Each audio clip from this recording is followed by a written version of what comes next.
ಅಶ್ವಿನಿ ದೂರ ಹೋಗುದು ಇವತ್ತು. ಇವತ್ತಾ ಮಗಳಿಗೆ 1:30 ಇಂಜೆಕ್ಷನ್ ಕೊಡ್ಲಿಕ್ಕೆ ಉಂಟು, ಅದಕ್ಕೋಸ್ಕರ ಅವಳಿಗೆ ಎಲ್ಲಿಗೋ ದೂರಕ್ಕೆ ಹೋಗುದಂತೆಲ್ಲ ಆಗುದು. ಅದಕ್ಕೆ ನೋಡಿ ಫುಲ್ ಜೋಶಲ್ಲಿದ್ದಲೆ. ತಿಳಿ ಬಾಬಾ, ಹಾಯ್ ಮಂಪ್ಲೆ, ಹಾಯ್. ಅವಳಿಗೆ ಪಾಪ ಮತ್ತೆ ಅಳ್ತಿರುವಳು, ನನಗೆ ಹೊಟ್ಟೆಲೆಲ್ಲ ಸಂಟಾಗ್ತದೆ, ಚುರ್ರು ಅಂತದೆ.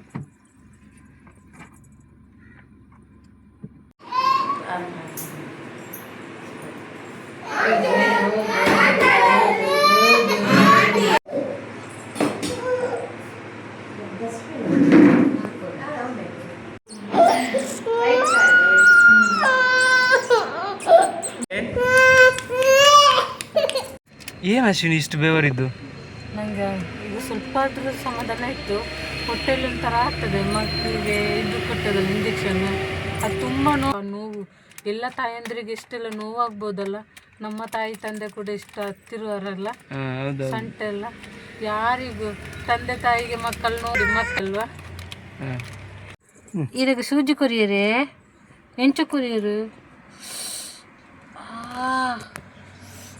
ಬೇನಾಂಡೆ ಜ್ವರಂಪಚ್ಚಿ ಕಮ್ಮಿ ಅವು ಅವೇ ಅವು.